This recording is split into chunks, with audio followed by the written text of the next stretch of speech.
નમસ્કાર મિત્રો, સ્વાગત છે તમારું આ મારી યુટ્યુબ ચેનલમાં. માનો ખોળો એક સુંદર કહાની રજૂ કરવા જઈ રહ્યા છીએ. એક એવી કહાની કે જે આધુનિક સમયમાં એક દીકરા તરીકે, એક વહુ તરીકે અને એક સાસુ દરેકે સાંભળવી અને સમજવી ખૂબ જરૂરી છે. ઓફિસની સામે પરસાળમાં પ્રથમ પગથિયે જ એક મર્સિડીઝ કાર બ્રેક મારીને ઊભી રહી ગઈ. છોડને પાણી પાતા પાતા 50 વય પહોંચેલા શ્રવણે સહેજ ઊંચા થઈને ચશ્માની દાંડી ઉપર કરીને તે તરફ જોયું.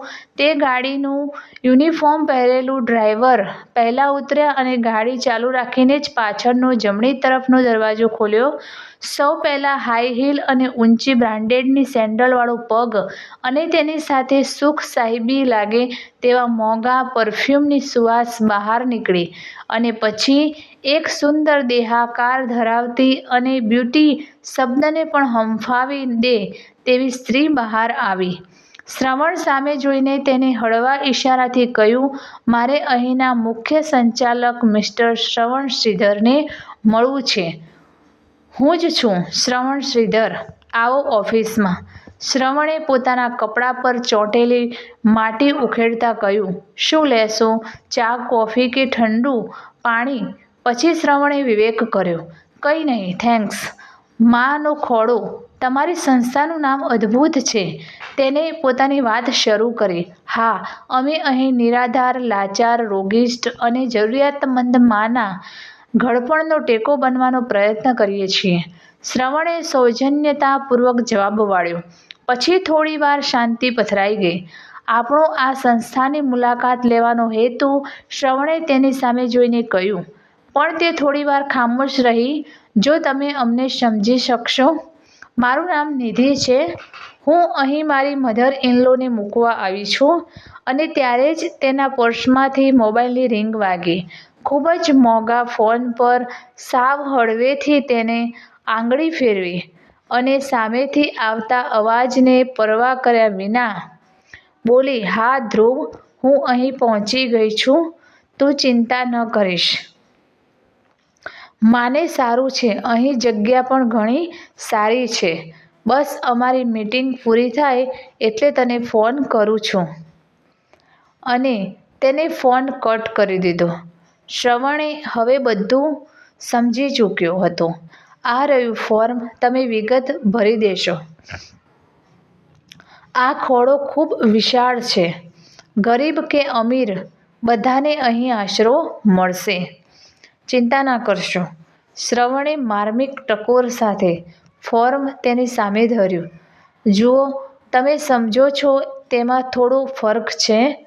અમે ફેમિલીમાં, હું, મારો હસબન્ડ ધ્રુવ અને મારી મધર-ઇન-લો, અમે 3 જ વ્યક્તિ છીએ. અમારે બંનેને જોબ છે. અમે 2 વર્ષ માટે અમેરિકા જવાનું છે. અમે થોડા મહિનાઓમાં ત્યાં સેટ થઈ જઈશું. પછી તેને પણ ત્યાં બોલાવી લઈશું." મારી મધર-ઇન-લો હાઈકોર્ટમાં જજ રહી ચૂક્યા છે. 2 વર્ષ પહેલાં તેને અચાનક બીપી વધવાથી બ્રેન સ્ટ્રોક આવેલો હોવાથી તે લકવાની હાલતમાં છે. તે બોલી નથી શકતા. તેને એક પણ ક્રિયા પર તેનો કંટ્રોલ નથી. એટલે અમે પરદેશમાં તેને શરૂઆતમાં નહીં સાચવી શકીએ. એક તરફ અમારું કેરિયર અને બીજી તરફ મમ્મીની આવી હાલત. જોકે ધ્રુવ તો તૈયાર નહોતો, પણ મારે તેને ઘણું સમજાવવો પડ્યો.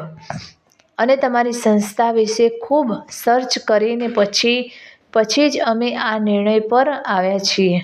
હા, તમે પૈસાની સહેજ પણ ચિંતા કરતા નહીં. મમ્મી માટે અમે દરેક કિંમત ચૂકવી દઈશું." નિધિએ પોતાની વાતની સાથે ફોર્મ ભરીને પણ આપી દીધું. "ધ્રુવ સરસ નામ છે. મારી માને પણ આ નામ ખૂબ જ ગમતું હતું." શ્રવણે ફોર્મ તપાસતા કહ્યું. "જોકે શ્રવણ નામ પણ દરેક માને ગમે તેવું જ છે હો." નિધિએ પણ સામે ઉત્તર વાળ્યો. "હા, શ્રવણ ખાલી નામ જ નહીં. આ શ્રવણ જેવો દીકરો પણ બધી માને ગમે. એક ખૂબ વૃદ્ધ દાદી ઓફિસમાં લાકડીના ટેકે ટેકે પ્રવેશ્યા. શ્રવણ માજીને જોઈને તરત ખુરશી પરથી ઊભો થયો અને તેમની તરફ ચાલ્યો. માં, કેમ અત્યારે ઓફિસમાં? તું આરામ કર ને. તો આ તમારા મમ્મી છે. વાવ, સો ક્યુટ. બા, તમે ઘરડા ભલે હો પણ મજબૂત લાગો છો. નિધિએ બાને પ્રણામ કર્યા. સુખી રહે. આ તો શ્રવણ જેવો દીકરો હોય ને તો રોજ રોજ પાશેર લોહી વધે હો. બાએ પણ આશીર્વાદની સાથે શ્રવણના વખાણ કર્યા. તમને આ માનો ખોળો જેવી સંસ્થા શરૂ કરવાની પ્રેરણા પણ માજીમાંથી જ મળી હશે, ખરું ને? નિધિએ માની આંખોમાં આંખો પરોવીને કહ્યું. શ્રવણ અને મા બંને 1 મિનિટની સામે જોઈ રહ્યા. એવામાં ડ્રાઈવર દોડતો દોડતો આવ્યો. મેડમ, માજીને ગાડીમાં ઉલટીઓ શરૂ થઈ છે. શું કરું? અરે, હજુ તો કાલે જ કાર સર્વિસ કરાવી છે. તેમને જલ્દી બહાર લઈ આવો.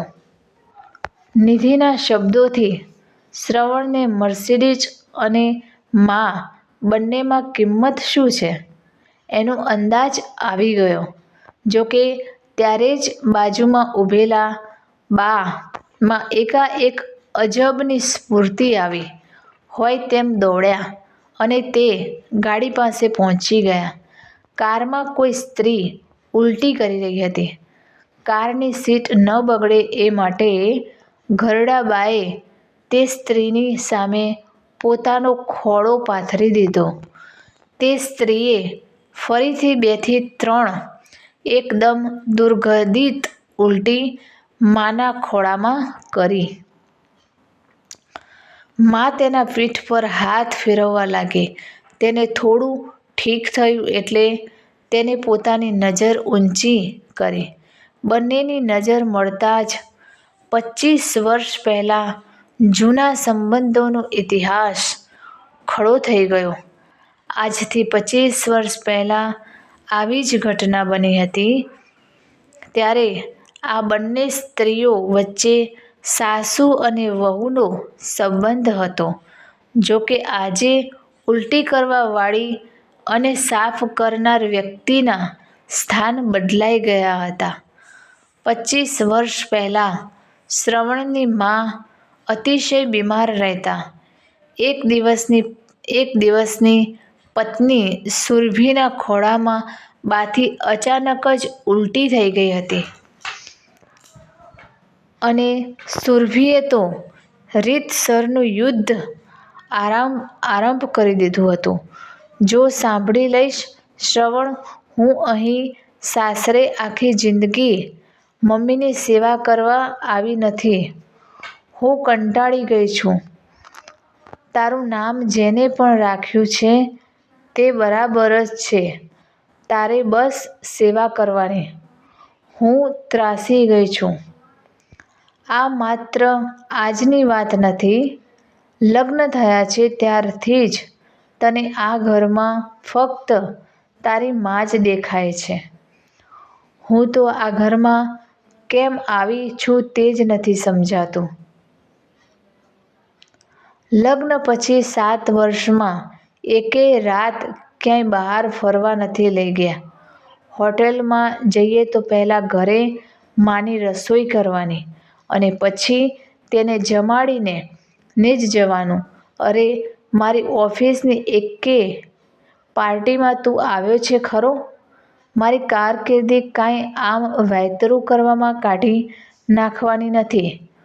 તું જ નક્કી કરી લે. તારે પત્ની જોઈએ છે કે મા?